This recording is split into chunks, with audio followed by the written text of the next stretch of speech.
dicen ustedes? De todo, doctora. ¿Se mide o no se mide? Así es lo bueno, lo malo, lo alto, lo bajo, lo delgado, lo gordito, todo se mide, ¿no? Además, los indicadores han hablado sobre las variables dicotómicas, ¿es vivo o muerto?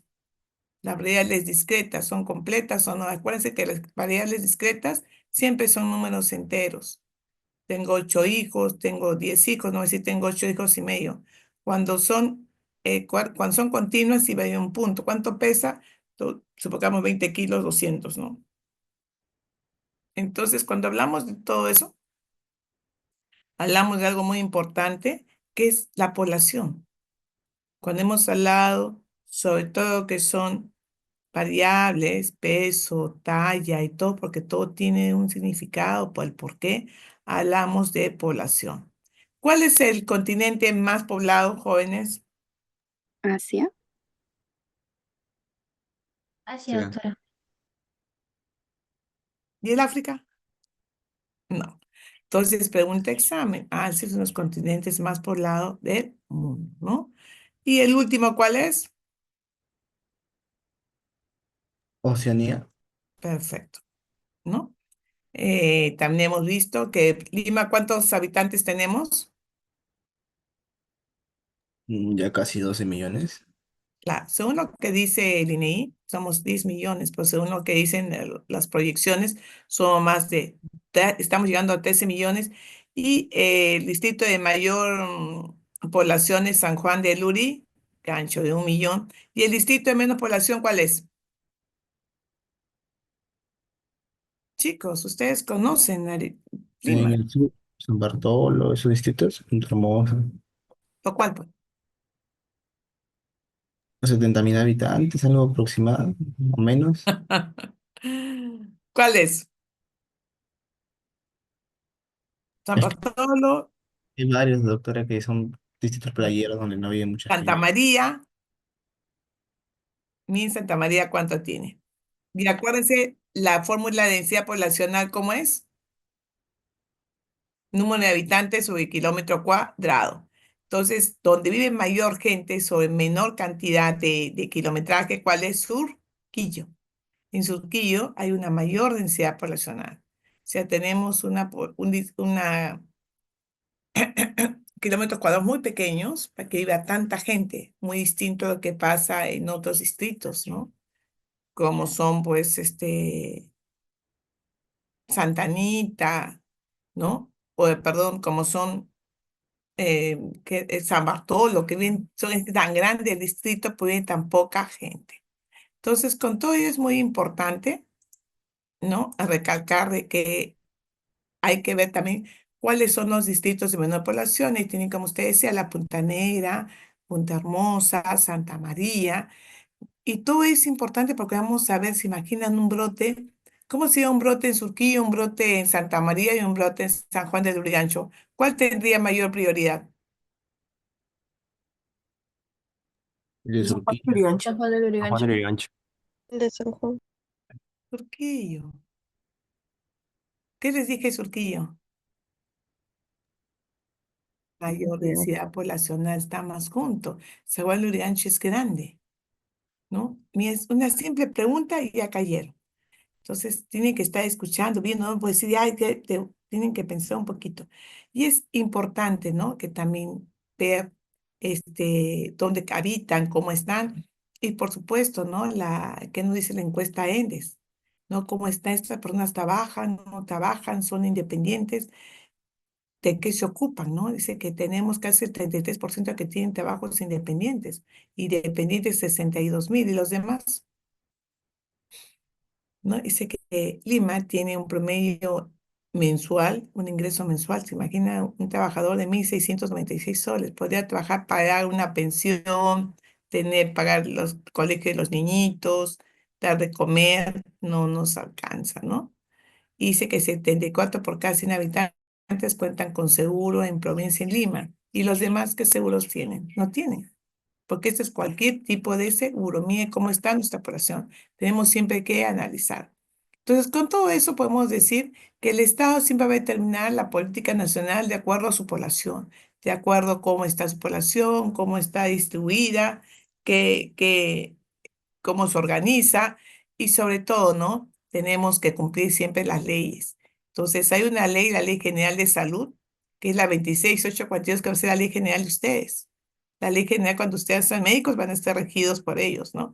En que, de todas maneras, existe la Constitución y es indispensable que la autoridad máxima, que es el Ministerio de Salud, otorgue, ¿no? Accesibilidad a todos los peruanos para lo que es salud. Entonces, los ministerios diseñan sus políticas, ¿de acuerdo a qué? De acuerdo a sus poblaciones, de acuerdo a sus requerimientos. Y en el Perú, el único ente rector de salud, del rector salud, es MINSA. Tenemos de salud, las Fuerzas Armadas, también Fuerzas Armadas, policiales, las clínicas privadas, consultorios, pero el único que va a decirte cómo son la parte de reglamentaria, las normas y todo que se tiene que cumplir por ley es el Ministerio de Salud. Entonces, el Ministerio de Salud tiene políticas internacionales, ¿no? Políticas nacionales que tiene el Ministerio de Salud y también políticas internacionales, porque acuérdense que está la OPS, está la OMS, en los cuales todos ellos que quieren erradicar la pobreza y el hambre extrema. Miren la cantidad de pobladores que tiene Asia, todos están bien, la cantidad de pobladores que tiene África. Estamos viendo a nivel macro. Todos tendrán educación.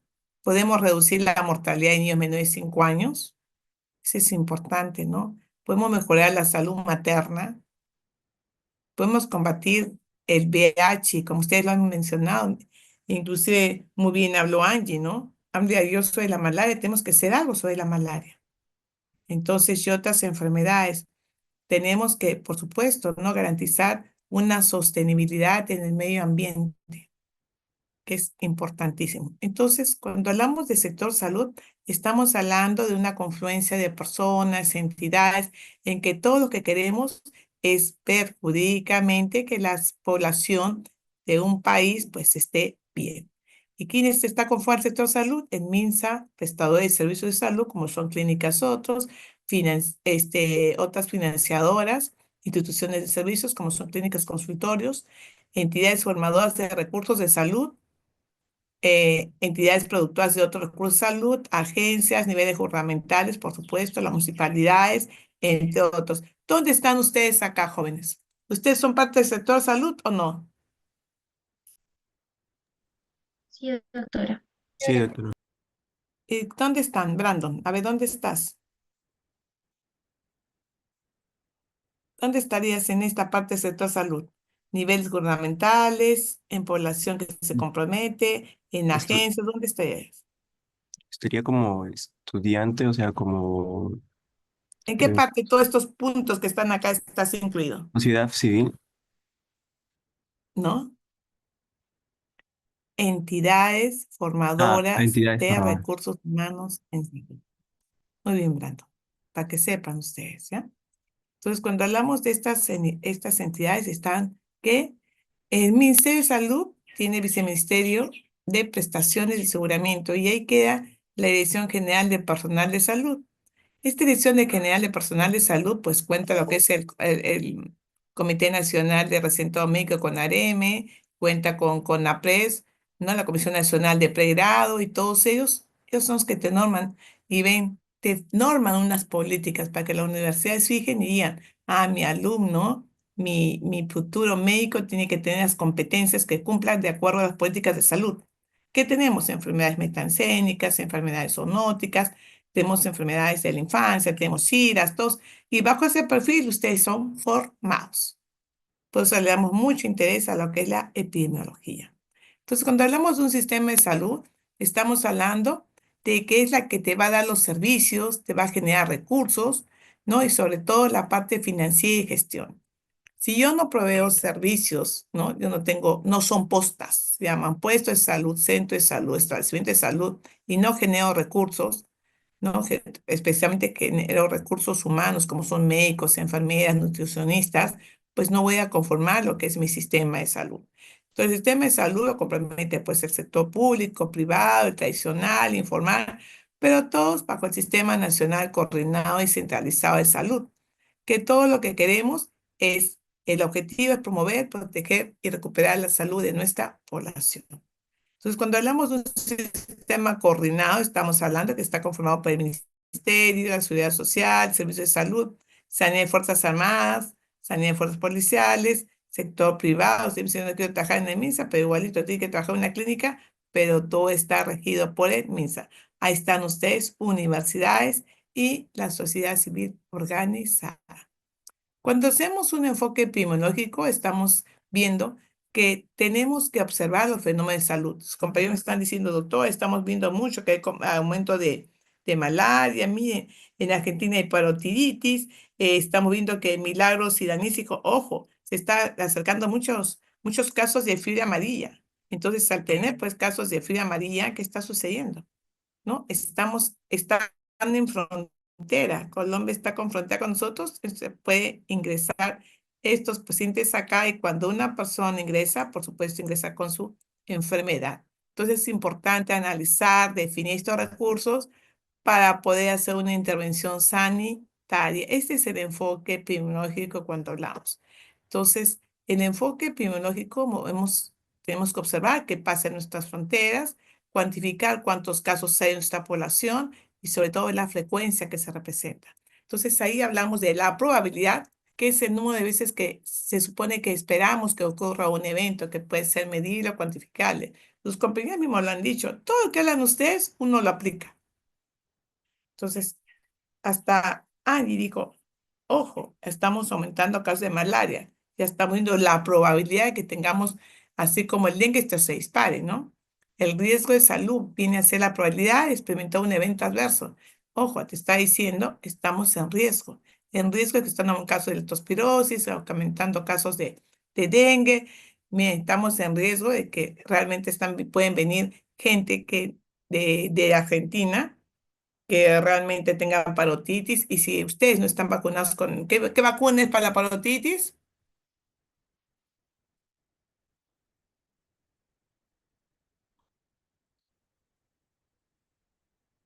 ¿Cómo se llama la vacuna para la parotitis, jóvenes? La inmunización. ¿Cómo? La triple viral, ¿Cuál es? la que protege contra sarampión, rubiola y parotiditis. La SPR. Muy bien. Entonces, y todo cuando estamos en riesgo hay que ver la probabilidad del riesgo y cuando vemos que sucede un fenómeno adverso en una población tenemos que medir y ahí llamamos lo que es la tasa, ¿no? Pues hablamos de población, acuérdense que todas las tasas siempre abajo que es sobre la población. Y para ello tenemos los indicadores bioestadísticos, que son pues aquellos que podemos comprobar, medir, cuantificar, ¿no? A través de cifras, como les vuelvo a decir, Chancay con Lima, Guatemala con Honduras, ¿no? Y así sucesivamente. Y para ello es muy importante ver, aquí llamamos caso. ¿Qué llamamos caso, jóvenes?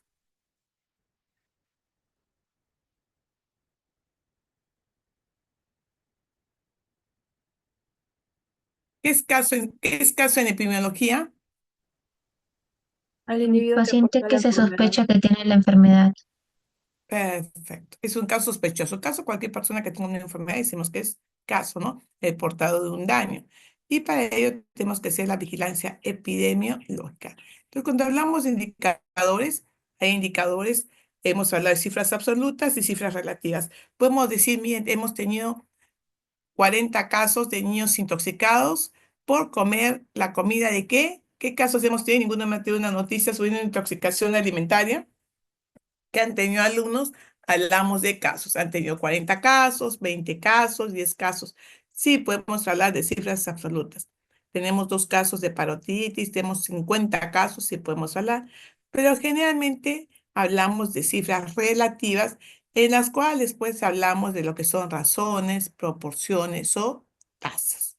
Entonces, cuando hablamos de razones, estamos hablando de que prácticamente son cantidades donde el numerador pues no está incluido en el denominador, ¿no? Supongamos lo que hemos hablado, razón de superficie poblacional. ¿Qué tiene que ver la población sobre el kilómetro cuadrado? Una cosa es población, otra cosa es kilómetro cuadrado. Pero vemos, eso se llama una razón, porque nos van a decir, ojo, pues viven 20 personas sobre 1 kilómetro cuadrado. Y eso es muy importante ver eso. Otra razón es hombres. ¿Cuál es la razón de hombres en una población de 30.000, teniendo 50 mujeres? Entonces veo hombres, pongo arriba hombres, abajo mujeres, y digo, pues la razón de varones y mujeres fueron tanto. Es algo muy sencillo sacar la razón, ¿no? Por ejemplo, la razón en el Perú sobre lo que es SIDA, en el 2015 era 3,8 varones por cada mujer que presentaba SIDA. Y así vamos hablando qué es proporción. Acuerden, la proporción es una probabilidad, y cuando hablamos de proporción siempre usamos algo que es muy importante, que se llama ¿qué? Que se llama, que es multiplicado por 100, ¿no? Si yo quiero saber la proporción de muertes de niños de 5 años, entonces voy a poner número de muertes, supongamos 200 muertes, sobre cuál es mi población donde yo vivo. A lo mejor son 50.000, ¿no? Sobre toda la población de muerte. Y eso lo multiplico por 100 y eso va a ser mi proporción. Por ejemplo, tenemos proporción de casos graves, proporción de casos complicados de malaria, proporción de casos de leptospirosis, proporción de casos de Chagas y así sucesivamente, ¿no? Entonces, es muy importante tener esto presente. Acuérdense, las proporciones, estamos hablando de razón. Y de acá nos podemos dar un montón de ejemplos que son ejemplos muy sencillos. Cuando hablamos de, por ejemplo, en el Perú, en la semana 22, se presentaron 28.304 de dengue, de los cuales 2.600 fueron con signos de alarma. ¿Cuál sería la proporción de dengue con signos de alarma? ¿Cómo sería, jóvenes? ¿Saben cuánto sale? 2.600 sobre mi población, que es 28.304, porque se notificaron. ¿Cuánto sale, jóvenes? Estamos hablando de proporción. 0.09. 9%. 9%, sí. ¿Cuánto es, mamita? 9 por. 9%. Y así les voy a tomar en el examen. En el examen van a ver casos. Te voy a decir, en la semana 15 se presentaron 1.000 casos de leptospirosis, de los cuales solamente 5 fueron casos graves. Entonces ponen los 5 casos de los 10.000 y siempre multiplicado por 100, porque estamos hablando de ¿qué? De proporción. Es sencillo. Entonces, ¿por qué es importante? Son cálculos rápidos, podemos comparar dos poblaciones, ¿no? Valoran realmente la parte importante del fenómeno que estamos hablando. Mira, tenemos 15% de población, tenemos el 20%, ojo, tenemos 80%. Se mide rápido, pero la proporción, acuérdense, no mide riesgos, porque el riesgo que mide, pregunta examen, riesgo mide las incidencias. Por lo tanto, al medir incidencias que mide casos. ¿Casos qué? ¿Qué son las incidencias? Casos A ver, nuevos.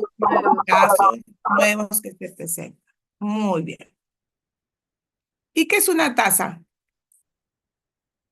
No está una taza de café, una taza de leche, una taza de chocolate. ¿Qué es una taza? ¿Usted?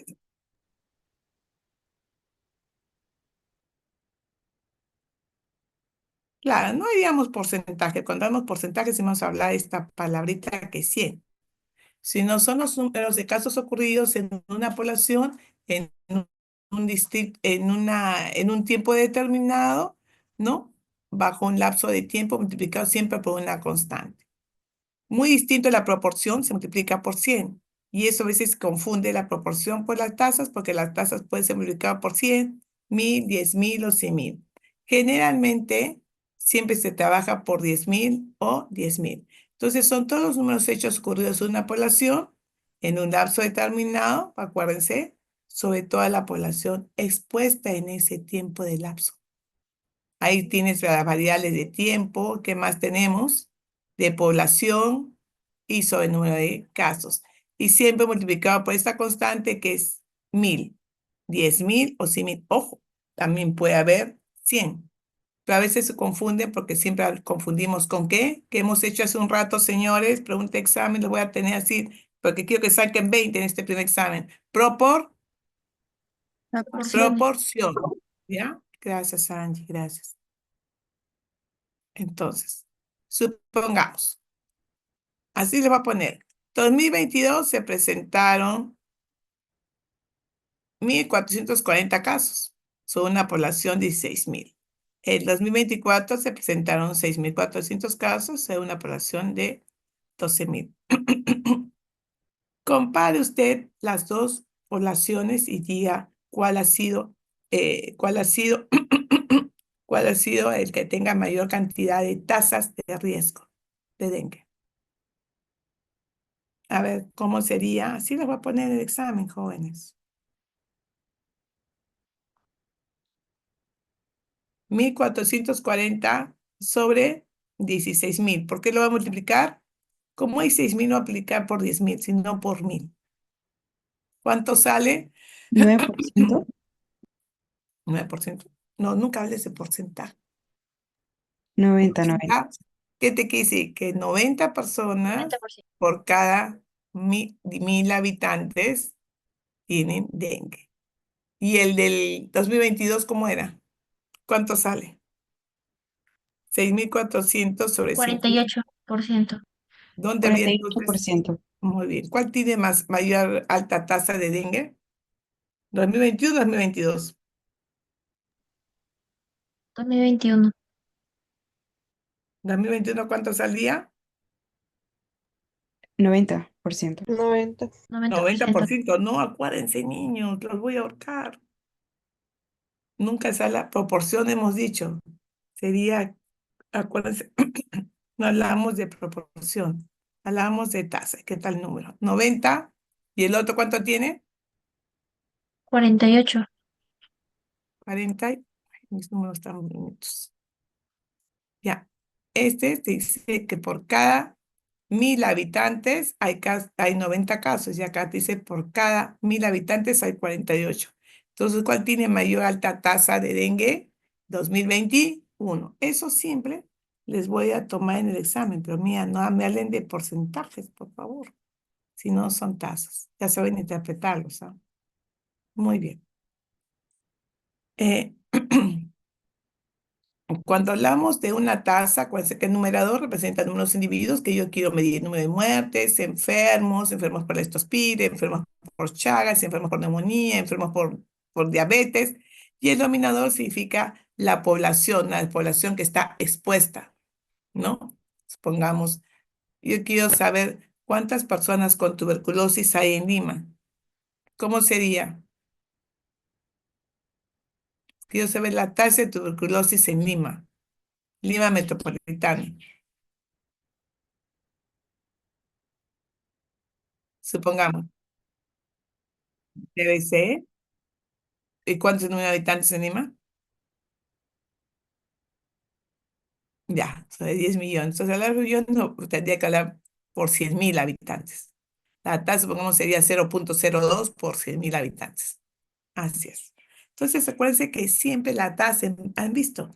La tasa siempre vamos a ver el tiempo, el lugar, la persona, y más que todo vamos a ver el riesgo que tiene la persona de enfermarse. Entonces, por lo tanto, las tasas son fáciles de hacer. Mire la frecuencia de la extensión, podemos comparar poblaciones. Yo puedo comparar la población de Japón con la población de Ica. Se puede hacer, ¿no? En determinado tiempo. Y acuérdense que la mejor herramienta de epidemiología, ¿cuáles son las tasas? Mejor herramienta son las tasas. Entonces, hay varios tipos de tasas: tasas instantánea, promedio, absoluta y relativa. Tasas instantáneas son las que ustedes ven. Yo estoy manejando a 100 kilómetros por hora. ¿Han visto frente vamos a ver si son observadores? Frente a Nazarenas, cuando ustedes salen por la Facultad de Medicina, ahí dice cuánto es el kilometraje que tiene que pasar un carro. ¿Cuánto es?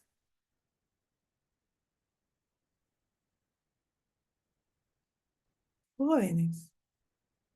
Ustedes que están en el TikTok, que están en el Instagram, que están que en todo, ¿saben? Uno me ha dicho que no ven televisión, que no ven nada, pero me imagino que ya ven las calles. 30 kilómetros por hora. ¿Qué te está midiendo? Una tasa instantánea. Y solo miras como cuando tú manejas y miras tu marcador, cuánto va tu kilometraje, cuánto va tu velocidad, y ahí miras. La tasa promedio es que hemos dicho, ¿no? Vamos de 80, 120, 30, 40, estamos viviendo eso, ¿no? Y la tasa absoluta es el número que ocurre según el tiempo. Supongamos cuántos pacientes fallecen en una hora, cuántos pacientes mueren al día, cuántos pacientes nacen en 12 horas. Y la tasa relativa es la que más se utiliza en salud, porque vamos a ver el seguimiento de personas en un momento determinado, que a continuación lo vamos a ver. Entonces, los indicadores de epidemiología son números atributos, son dimensionales y sobre todo vamos a ver cómo se va una población y con ello podemos hacer la vigilancia epidemiológica. Por lo tanto, estos indicadores de epidemiología son instrumentos exactamente útiles para el epidemiólogo, para la salud. Vamos a ver cómo está esa situación de salud y sobre todo vamos a ver las frecuencias y voy a poder ver la eficacia y los efectos que estamos haciendo. Por ejemplo, esta semana que estamos haciendo de la semana la semana de vacunación, queremos ver cuánta eficaz ha sido. Entonces voy a ver cuántas población tengo y cuántas personas he vacunado. Y de acuerdo a eso voy a ver mi indicador de desempeño de inmunizaciones. Si realmente voy a ver si protegió a toda mi población o toda mi población no ha sido protegida. Ese es un indicador. Y sobre todo indicadores, pues son muy importantes porque vamos a permitir comparar, como hemos dicho, distintos departamentos, distintos países. Y esto con dar los indicadores me puedo quedar todo el día, porque inclusive hay un libro de indicadores básicos que salió en 2020 que te habla sobre los indicadores de salud, indicadores de desempeño, indicadores de recursos humanos, indicadores de alimentación, indicadores de nutrición. Inclusive ahora hay un indicador de desempeño que mide cuántos pacientes has atendido, cuántos pacientes gestantes, se han cumplido el paquete, si le has dado la charla de nutrición, si le has dado la charla de consejería, si lo has vacunado. Todo eso van a hacer ustedes cuando lleguen a sus serums. Entonces, acuérdense que existen los indicadores básicos. Dentro de los indicadores básicos tenemos pues unos indicadores que miden la dinámica poblacional. ¿Qué es la dinámica poblacional? ¿Cuántos llegan? ¿Cuántos se van? ¿Cuántos nacen? ¿Cuántos mueren? Eso es la dinámica poblacional que vamos a ver en otra clase. Indicadores socioeconómicos que hemos visto, indicadores del estado de salud, que es importante, ¿no? Cuántos están en riesgo, cuántos inmunizados, cuántos protegidos, cuántos con cáncer, ese es el estado de salud. Indicadores de recurso, acceso y cobertura. ¿Cuántos médicos tenemos por cada 1000 habitantes? ¿Cuántas enfermeras? ¿Cuántos técnicos? Accesos. ¿Cuánto acceso tenemos a una población tiene accesibilidad a un establecimiento de salud? ¿Dónde está ubicada? En la punta del cerro y la población vive a 500 kilómetros. Entonces tiene que tener accesibilidad, tiene que tener acceso a que también si va a un establecimiento de salud, la atención tiene que ser gratuita y cobertura, ¿no? Ese es importantísimo también. Para ello, hablamos de dinámica poblacional, que está por crecimiento poblacional, la densidad que hemos hablado, tasa de mortalidad, tasa de natalidad, la esperanza de vida al nacer. La esperanza de vida al nacer en Lima, ¿cuánto es, jóvenes? La esperanza de vida al nacer, ¿hasta cuánto vive una persona? Bien.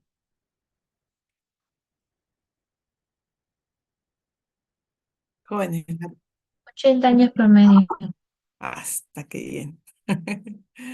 Vamos a ver ahora. Vamos a hablar ahora sobre la tasa de crecimiento poblacional. ¿No? Hemos visto que nuestra población adulta está viviendo más. Estamos teniendo pocos nacimientos, las defunciones están casi por ahí y las migraciones pues llegan, salen, entran, ¿no? Entonces dice que la tasa de crecimiento poblacional es 2,9%. Dice que estamos en un progresivo envejecimiento de la población porque tenemos mayor cantidad, como dijeron sus compañeros, ¿no? De población adulta. Entonces, el crecimiento poblacional es muy importante para poder prever cómo está nuestra población y a qué debemos de dar mayores servicios. La tasa de dependencia demográfica, estamos hablando de la PEA, la población económicamente activa. Pues recuerdan que le dije, miren cuántos trabajan en trabajo independiente, dependiente, cuántos no trabajan. Es importante porque de ahí vamos a ver qué pasa con nuestra población vulnerable, cómo están nuestros niños, nuestros adultos mayores. ¿Realmente tendrán acceso a salud? ¿No? Y los indicadores socioeconómicos están la población alfabeta, los años promedio de escolaridad, el ingreso por cápita, servicios de salud, líneas de pobreza. Los indicadores de salud, que es lo que nos prácticamente nos converge el día de hoy en esta clase también, es la cobertura de registro de mortalidad. Nosotros vemos cuántas personas fallecen, sí, porque ahora se miden todas las funciones registradas en el SINADEP, Sistema Nacional de Estadística e Informática, que junto con el Instituto Nacional de Estadística e Informática, pues nos dicen actualmente cuántos pacientes han fallecido y de dónde y cómo y quiénes son. Eso está registrado en el Sistema Nacional de Funciones, que es el SINADEF. Y ahí vamos a ver cuántos han fallecido. Pero aparte de indicadores de salud, también es ver la morbilidad. Quiero saber cuántos se enferman. Por supuesto, cuando hablamos de indicadores de recursos, ¿se acuerdan que hablé? ¿No? Recursos profesionales, te dicen que hay 8.1 por cada 10.000 habitantes. Es bajo, ¿no? Imagina, por cada 10.000 habitantes hay 8 enfermeras. Entonces, yo con todo esto les pregunto, ¿hemos estado capaces de responder a lo que fue el COVID? Solamente hablando de enfermeras. ¿Qué dicen jóvenes? Yo quiero que analicen cuando uno habla. No, Oye, no. no, Muy bien. No hemos estado en una capacidad, una respuesta oportuna por ello. Nuevo establecimiento de salud, tenemos más de 5.000, por si acaso. Más de 5.000 establecimientos de salud. Gastos per cápita, cobertura de inmunizaciones. Realmente tenemos buena cobertura de inmunizaciones. ¿Qué dicen ustedes?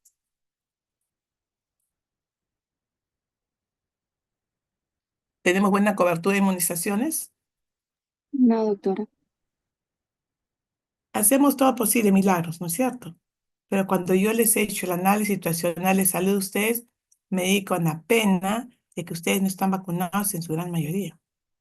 Entonces aprovechen ahora para cubrir esta cobertura de inmunizaciones. Esta, esta vacunación se está dando mayor énfasis en menores de 5 años y en toda la población, pero especialmente protejamos a nuestros niños. Esto es lo que se mide, pues acceso, cobertura, recursos y todo lo demás. Miren cómo ya se están enfocando en lo que es MINSA, lo que es Ministerio de Salud, lo que es inclusive salud. Salud tiene que proteger también a su población.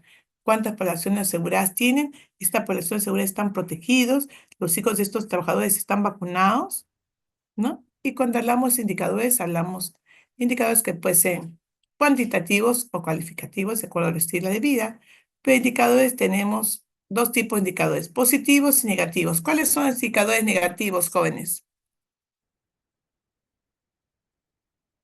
Eso les han enseñado en salud integral. Jóvenes, indicadores negativos, les voy a apuntar en el examen, ¿no? Mortalidad, Muy bien. Elvis, muy bien. ¿Qué más? letalidad, Muy bien, Milagros. ¿No? Entonces, mortalidad, letalidad y morbilidad. Indicadores positivos son todos aquellos que están en eje saludable. Número de vacunados, número de nacimientos, número de personas con planificación familiar y todo ello, ¿no? Entonces, son muy importantes separar estos dos tipos de indicadores. Cuando hablamos de incidencias, son los casos nuevos que se presentan en una población en un periodo determinado y la prevalencia viene de los casos nuevos y antiguos que se presentan en una población determinada, ¿no? Entonces ustedes ya lo saben perfectamente. La diferencia entre cada uno es que cuando hablamos de incidencia refleja en qué momento se está dando la enfermedad. En cambio, la prevalencia refleja la probabilidad de que ya has tenido la enfermedad. Porque si yo digo, ¿cuántos casos de tuberculosis hemos tenido? El 2024, no sabemos cuántos en enero, ni en febrero, ni en julio. Entonces juntamos todos. Entonces la prevalencia, ¿no? Acuérdense que la prevalencia no sirve para medir enfermedades agudas. Porque va a decir, ¿cuántas personas tienen ahorita, están con COVID? No, no sé, o sea, En cambio, la incidencia sí. Digo, ¿cuántos casos tienen con COVID? Sí, porque esa incidencia, ¿cuántos casos ahorita a ti me van a decir? No, acuérdense que la incidencia es muy importante para investigar relación causal. En cambio, la prevalencia siempre va a ser dado más que todo para enfermedades crónicas. Acuérdense que la incidencia solamente mide casos nuevos. En cambio, la prevalencia siempre va a estar viendo casos nuevos y antiguos de la enfermedad. Acuérdense que es muy importante, ¿no? Tener estas situaciones bien claras. Entonces, cuando hablamos de indicadores de morbilidad, estamos hablando de personas que padecen una morbilidad, una enfermedad en un lazo determinado. Por ejemplo, tenemos incidencia de personas con neumonía. Número de casos de neumonía sobre toda la población en el mismo lugar y en un tiempo determinado. Acuérdense que los indicadores siempre miden la velocidad con que ocurre una enfermedad. Bien claro. Y la incidencia, que mide los casos nuevos, hablamos de incidencias que son incidencia, densidad de incidencia o tasa de incidencia o fuerza de morbilidad, que es una medida que mide exactamente lo que está ocurriendo en una situación real de riesgo, ¿no? Supongamos, te dicen, ¿cuántos casos de influenza tiene una población de Lima? Entonces, voy a decir, ¿cuántos casos nuevos de influenza tengo? 600. Soy mi población de Surco, supongamos, 450.000. Entonces pongo 600 sobre 450.000. Y este tipo de incidencia se utiliza en casos de cohortes, porque los casos de cohortes mide lo que es riesgo y mide la incidencia. Les estoy dando las pinceladitas para el examen. Espero que estén escribiendo. Por eso su papá y su mamita les ha comprado un cuaderno y un lapicero para que escriban. Entonces ya saben que miden los estudios de corte, miden el riesgo y miden la densidad de incidencia. En cambio, la tasa de incidencia acumulada mide la proporción de eventos que representa un promedio de la población que ha tenido el riesgo de padecer una enfermedad. Acuérdense que la tasa de incidencia mide la rapidez con que se desarrolla una enfermedad, que eso es muy importante, ¿no?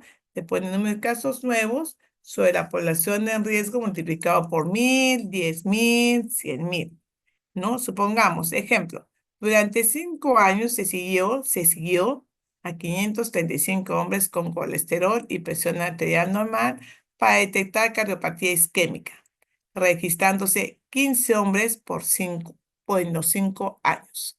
¿Cuál sería la tasa de incidencia acumulada?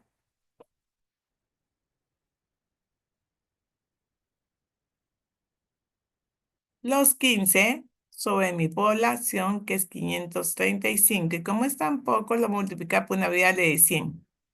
Acuérdense que las tasas pueden ser 10, 100, 1.000, 10.000 o 100.000. Así van a ser las preguntas de examen. Entonces, acuérdense que la tasa de incidencia mide la velocidad con que se desarrolla una enfermedad, que es importante. Entonces, la tasa de incidencia siempre está basada en tiempo y persona. Y la tasa de incidencia acumulada está basada en las personas de riesgo. Acuérdense, por favor, ¿no? Acuérdense que la mejor tasa que mide riesgo es la tasa de incidencia acumulada. Tasa de incidencia acumulada. Y ambas miden la velocidad con que se produce una enfermedad. Tasa de incidencia y tasa de incidencia acumulada. Cuando hablamos de tasa de ataque, es una tasa muy importante porque vamos a ver cuántas personas han sido afectadas en una exposición. Supongamos, todos han comido, se han ido a una fiesta y han estado en una fiesta de carnavales. Entonces todos están en riesgo y han comido algo que les ha producido una gastroenterocolitis.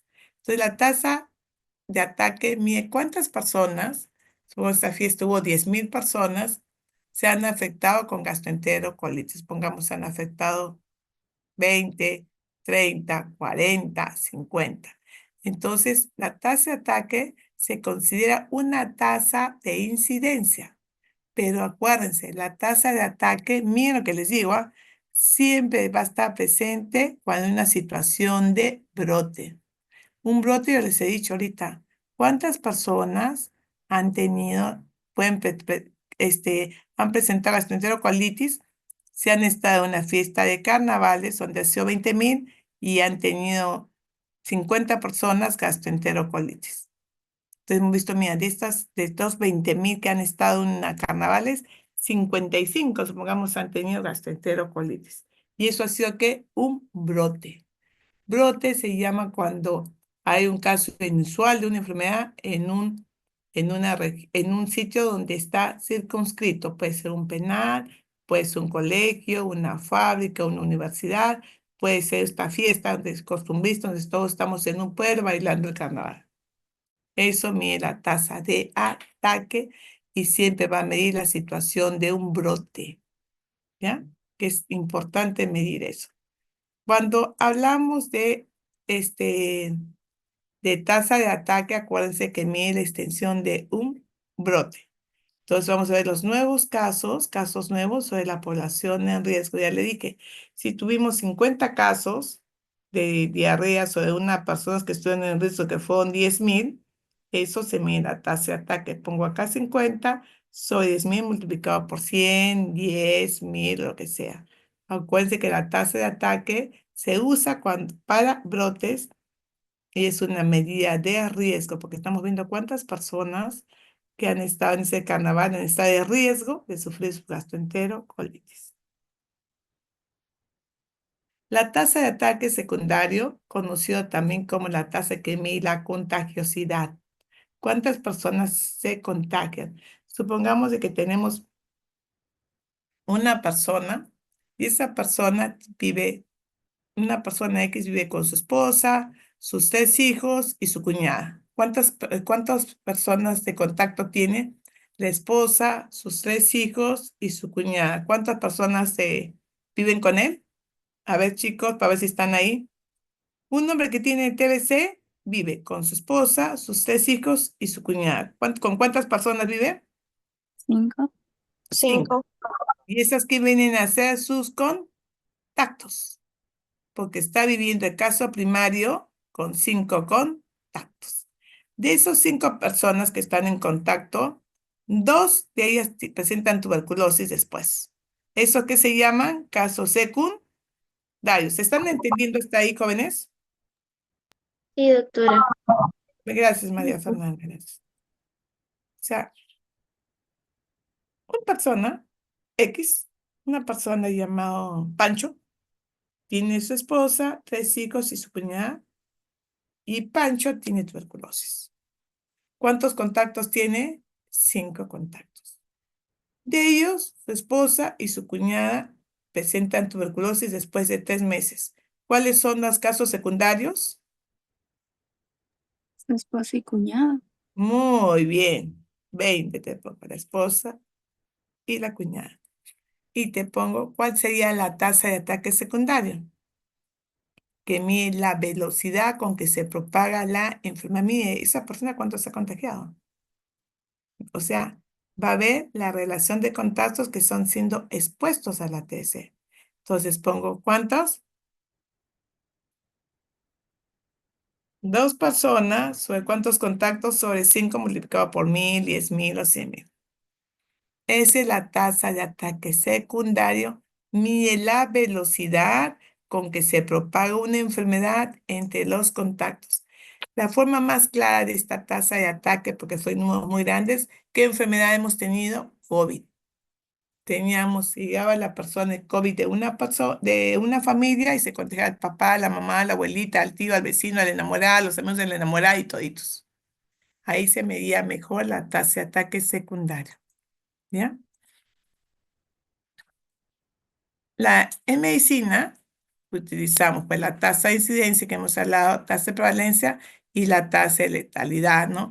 La tasa de letalidad prácticamente te va a medir los que son los casos severos de enfermedad. ¿Cuál es la probabilidad de tener una enfermedad, ¿no? Y morir por esa enfermedad, ¿no? Entonces es muy importante la tasa de letalidad porque se va a conocer el número de casos fatales por esa enfermedad.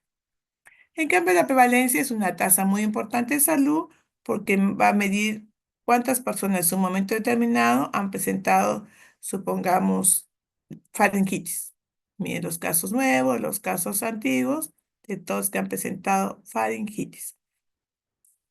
Entonces, la tasa de prevalencia es muy importante, ¿no? En las cuales podemos ver qué disminuye la tasa de prevalencia, el número de casos, descripción de casos nuevos, los que se van, los que lamentablemente se han muerto, los que aumentaron su caso de curación. Eso hace que disminuya la tasa de prevalencia. Pero cuando hablamos de la duración de la enfermedad, vamos a ver cuánto dura la enfermedad. Entonces, es algo dinámico. Y para ver la duración de enfermedad, vamos a ver ese equilibrio que se produce entre la prevalencia y la incidencia. ¿Cuántos casos nuevos se han presentado y cuántos casos nuevos tengo? Por lo tanto, si yo quiero medir la duración de enfermedad, tendría a ser la prevalencia igual a la incidencia por la duración de la enfermedad.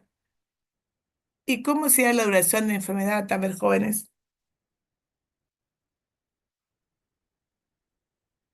Si te digo que la prevalencia es igual a la incidencia multiplicado por la Valencia duración de sobre incidencia. Muy bien. Entonces, cuando me pregunte cómo se mide la duración de la enfermedad, se mide como la incidencia sobre la ¿qué? La prevalencia. Sobre prevalencia. Muy bien. Entonces, es distinto que yo les ponga las clases, ustedes la vean, no, acá está. No, pero es muy distinto que los explique, porque yo lo que quiero es que ustedes analicen. Yo quiero que ustedes entiendan y cuando les pregunte estas preguntitas en el examen, estos casitos, los puedan responder. Y es sencillo, ¿ah? La tasa de letalidad, vamos a ver cuántas muertes provocadas por una enfermedad sobre el número total de casos provocados por esa enfermedad. Eso mide la tasa de letalidad. ¿Cuántos presentaron, supongamos, COVID? ¿Y cuántas muertes fueron provocadas por el COVID? ¿Cuántos son los casos de COVID? Fueron 200. ¿Y cuántas muertes hubieron? 20. Esa es la tasa de letalidad, es una tasa de letalidad alta. En cambio, la tasa de mortalidad general o tasa bruta de mortalidad o tasa global de mortalidad es el número de muertes sobre la población total en un área determinado, si multiplicado por 1000, 10.000 o 100.000. ¿Y cuál sería la tasa de natalidad general?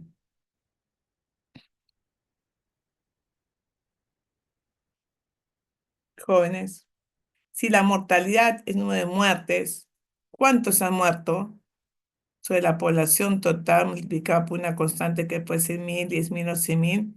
¿Cuál sería la tasa bruta de natalidad? O la tasa...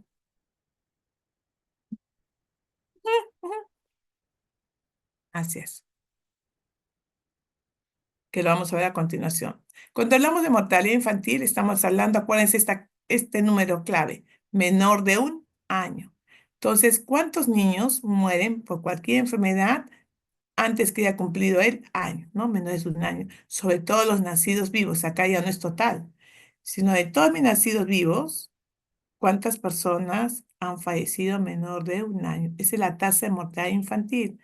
En cambio, la mortalidad materna ¿quiénes son los que mueren durante el parto, durante el embarazo y el puerperio sobre el número de nacidos vivos? ¿Se ha cambiado?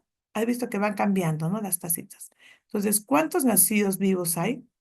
¿Y cuántas mamás han fallecido durante la gestación, el parto o el puerperio?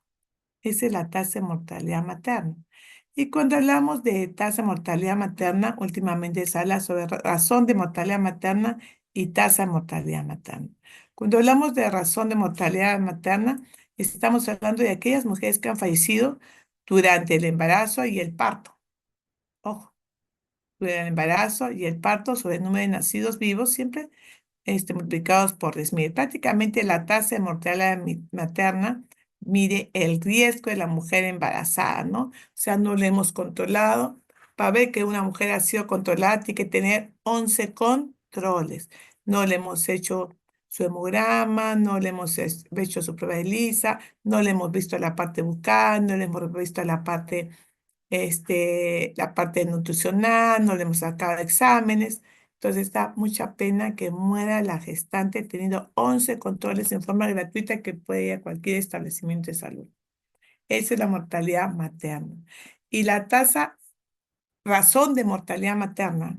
Y la tasa de mortalidad materna también es el número de mujeres en edad reproductiva, ¿no? La edad reproductiva, de qué edad es, jóvenes?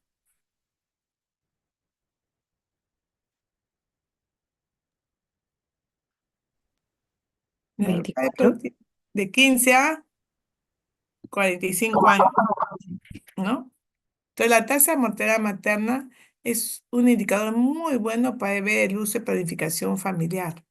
No realmente se ha cuidado, no se ha cuidado, ha tenido accesibilidad, porque no podemos, ¿por qué estas mujeres fallecen? No se atienden. ¿Por qué? ¿Cuál es el motivo de tener un riesgo en el embarazo o en el puerperio? ¿Por qué ha fallecido esta mujer? Es importante ver lo que hemos hablado, que esta mujer no puede morir ni en el embarazo, ni en el parto, ni en el puerperio, muy diferente a razón de la mortalidad materna. Entonces, cuando hablamos de la OMS considera tres indicadores para ver a la mujer, ¿no? Para ver si ya que realmente qué pasó con aquella mujer que ha fallecido cuando ha estado gestando, cuando en el parto, en el puerperio.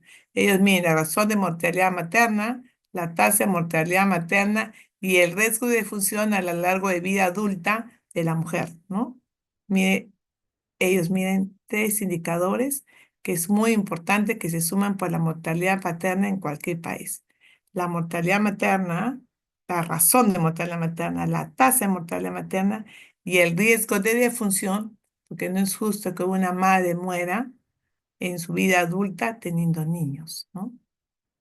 Entonces, ahí está. Y ninguna persona, hay que cuidarlas. Acá tiene la tasa de mortalidad materna, todas las disfunciones ocurridas en el periodo del embarazo sobre 9 nacidos vivos, la mortalidad materna también es todas las defunciones ocurridas, ¿no? Donde la edad, acuérdense la tasa, la mujer que es en edad fértil. Y la tasa bruta de natalidad, que lo han dicho ustedes muy bien, es el número de nacimientos sobre la población. Y la tasa de fecundidad dijimos que es el número de nacimientos vivos sobre la población femenina de 15 a 49 años. ¿Una mujer puede quedar embarazada a los 49 años? ¿Qué dicen, jóvenes? Sí. Sí, doctora. Sí. Esa es una tasa promedio de 49 años, porque inclusive hay mujeres que han quedado teniendo hijos a los 51 años, ¿ah? Porque generalmente es la tasa máxima. Porque hay niñas que también quedan tasa de fecundidad a los 13, 12 años, pues es una monstruosidad, ¿no?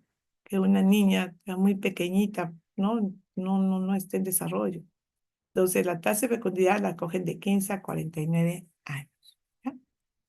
La tasa de mortalidad fetal es, no me gusta decir el producto, ¿no? Generalmente dicen el producto al feto, ¿no? La expulsión de un fetito, ¿no? Durante el embarazo, mortalidad fetal.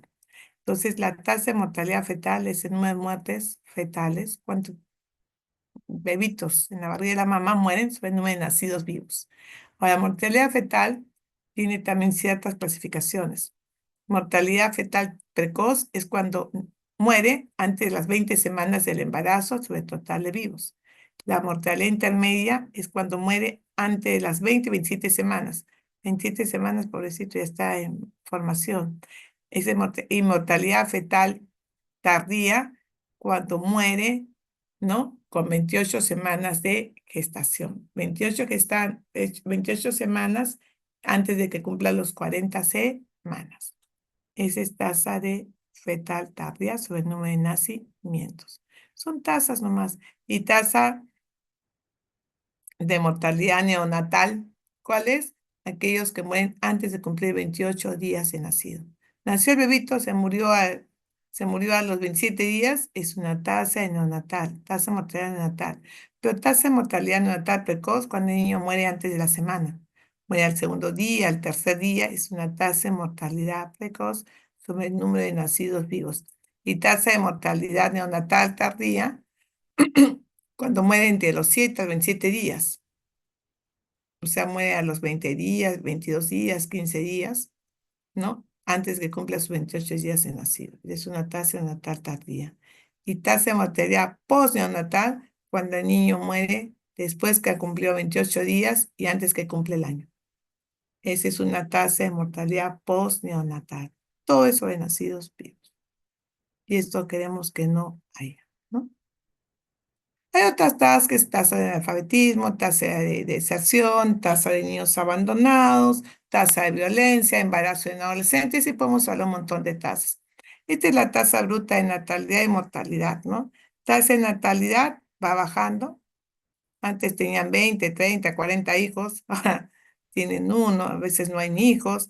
Y la tasa de mortalidad, pues antes fallecían muy temprana edad, pero ahora están falleciendo pues ya un poco mayores, ¿no? Entonces miren cómo está disminuyendo y la otra va aumentando la tasa de bruta de mortalidad, ¿no? Acá está la tasa de mortalidad infantil, esperanza de vida hasta el 2050. Tasa de mortalidad infantil está disminuyendo porque los niños están naciendo pocos y están siendo bien cuidados. Y la esperanza de vida, ¿no?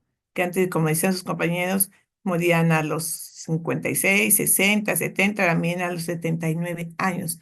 Para el 2050, la gente va a tener hasta 80 años bien vividos.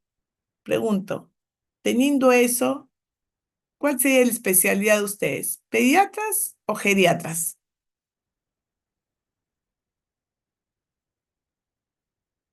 Geriatra. Geriatras, ¿no? Claro, de todo hay, ¿no? Reumatólogos, oftalmólogos, todo, pero miren cómo está yendo nuestra esperanza de vida, ¿no? Está aumentando. Vamos a tener mayor cantidad de personas adultas. Acá están los indicadores nacionales. Acá nos dice que el total del Perú tiene 34 millones de habitantes. Una densidad poblacional, viven 27 habitantes por kilómetro cuadrado. La población económicamente activa, 73.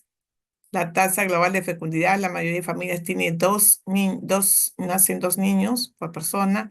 La tasa bruta de natalidad, nacen 21 niños por cada 1000 habitantes. La tasa bruta de mortalidad, mueren casi 7 personas por cada 1000 habitantes.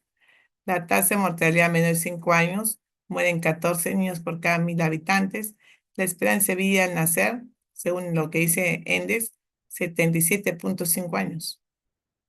¿No? O sea, una persona vive bien o vive hasta los 7,5.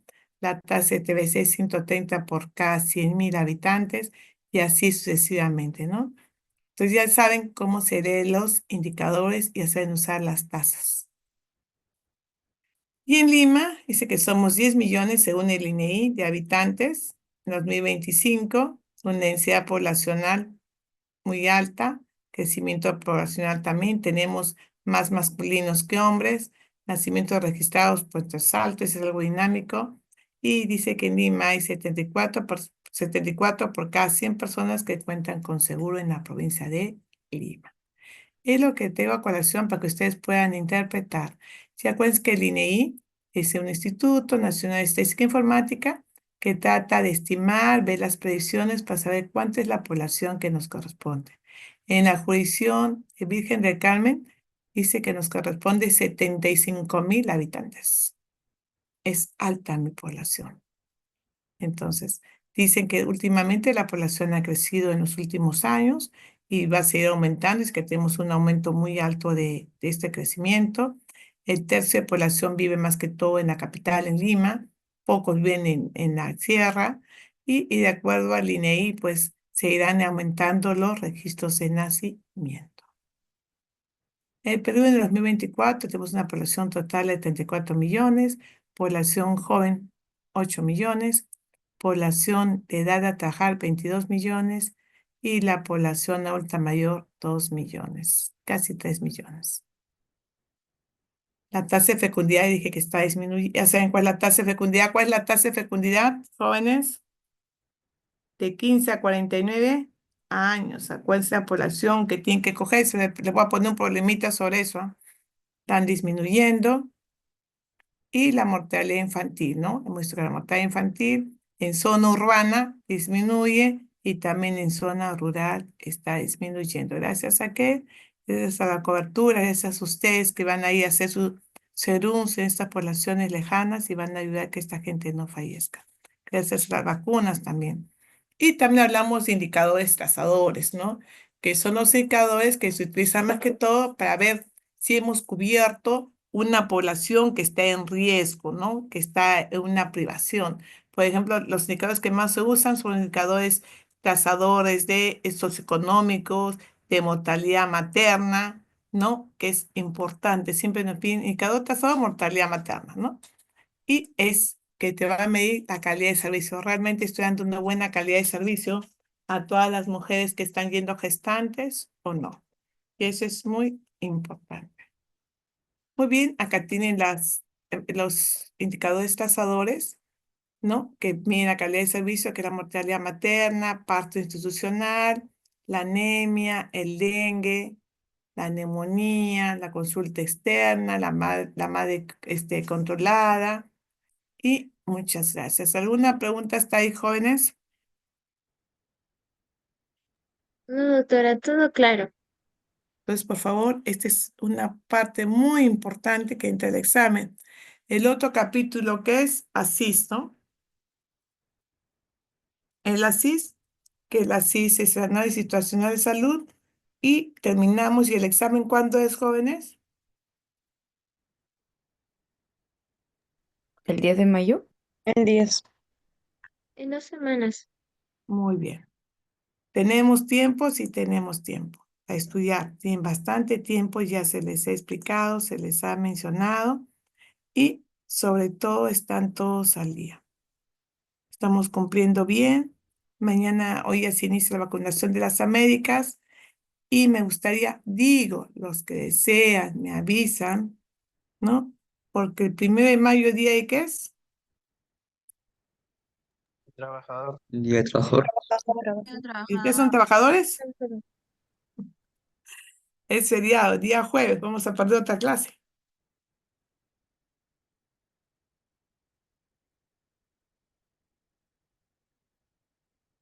¿no? Entonces su examen es el 10 de mayo. ¿Cuándo es el Día de la Madre? Día de la Madre. Jóvenes. 11 de mayo, doctora, no se preocupe. Segundo domingo de mayo. O sea, el 10 de mayo van a dar un regalo muy bonito a su mamá. Todo está tasado, todo está bien. Muy bien, ¿alguna pregunta hasta ahí? Todo está calculado. Pueden ver su, ay, pueden ver sus sílabus como una compañía de ustedes me dijeron, doctora, nos estamos atrasando mucho. Como